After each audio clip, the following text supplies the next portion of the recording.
இன்றைய தேவ வார்த்தை நீதிமொழிகள் 22:8. அநியாயத்தை விதைக்கிறவன் வருத்தத்தை அறுப்பான், அவன் உக்கிரத்தின் மிலாறு ஒழியும். இன்றைய வசனம் மற்றவர்களை பயன்படுத்தி கொண்டு அவர்களுக்கான நியாயத்தை மறுப்பவர்கள் இறுதியில் விழுந்து போவது நிச்சயம் என்று சொல்கிறது. வசனத்தின் முதல் பகுதியில் அநியாயத்தை விதைக்கிறவன் வருத்தத்தை அறுப்பான் என்று சொல்லப்பட்டிருக்கிறது. எப்பொழுது ஒரு நபர் தன் மனதில் பாவத்தை லட்சியமாக கொண்டிருக்கிறார்களோ அவர்கள் விழுந்து போவது நிச்சயம்.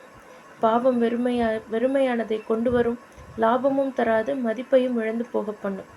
எப்பொழுது ஒரு மனிதன் அவனுடைய பாவ வழிகளை தொடர்வதற்காக கோபத்தையும் வன்முறையும் பயன்படுத்துகிறானோ அது அவனுக்கு உதவாது. அத்தகையவர்கள் பரிதாபமாக விழுந்து போவார்கள். அவர்கள் அவர்களிடத்திலேயே பொய் சொல்லிக் கொள்பவர்கள். தெய்வீகமான பாதையும் நீதியான பாதையும் மட்டும்தான் வெற்றியை கொண்டு வரும், மேலும் நல்ல வெகுமதியை தரும். மோசம் போகாதிருங்கள், தேவன் தம்மை பரியாசம் பண்ண ஒட்டார். மனுஷன் எதை விதைக்கிறானோ அதை அறுப்பான் என்று கலாத்தியர் 6:7 சொல்கிறது. விதைக்கேற்ற பயிர்தான் வரும். ஒரு நபருடைய பாவங்கள் விதைகள் விதைக்கப்பட்டது போலாகும். தகுந்த நேரத்தில், அறுவடை காலத்தில் பாவிகள் துக்கத்தையும் துயரத்தையும் மறுப்பார்கள். சில மனிதர்கள் பாவம் செய்துவிட்டு போய்விடலாம் என்று நினைக்கிறார்கள். ஆனால் தேவனை பரியாசம் பண்ண முடியாது. ஒருவன் தேவ வார்த்தைக்கு எதிராக பாவம் செய்துவிட்டு ஒளியை கண்டடைய முடியாது.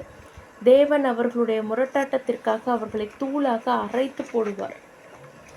தேவனுடைய நியாயப்பிரமாணங்களை ஏமாற்றி ஒருவரால் வெற்றி பெற முடியாது. தேவன் அதை அனுமதிக்கவும் மாட்டார். அவர் அதை அனுமதிப்பாரேயானால் அவருடைய நீதியும் நியாயமும் ஒன்றில்லாமல் போகும்.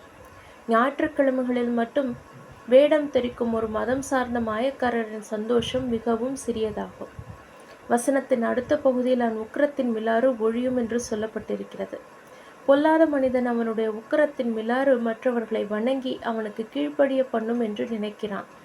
கோபமோ அல்லது வன்முறையோ பாவமான வழிகளுக்கு வெற்றியை தராது. அது தற்காலிகமாக வேண்டுமானால் மற்றவர்களை கீழ்ப்படிய பண்ணும்.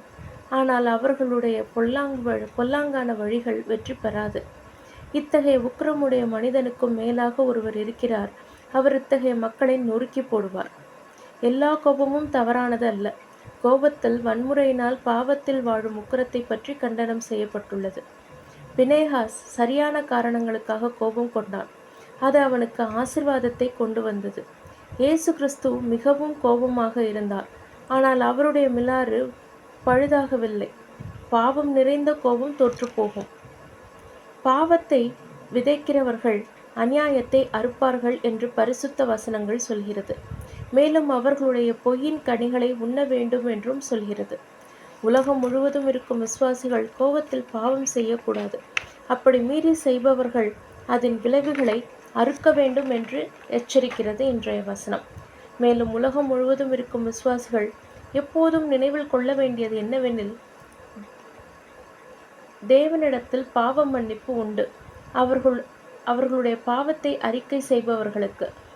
ஆனால் பிழைகளிலிருந்து மனம் திரும்பி நீதிக்கு நேராக மனம் திரும்ப வேண்டும். தெய்வீகத்தை விதைப்பவர்களோ தேவனுடைய பெரிய வெகுமதியான ஆசீர்வாதத்தையும் தயையும் மறுப்பார்கள் என்று சொல்கிறது. கர்த்தர் உங்களை ஆசீர்வதிப்பாராக.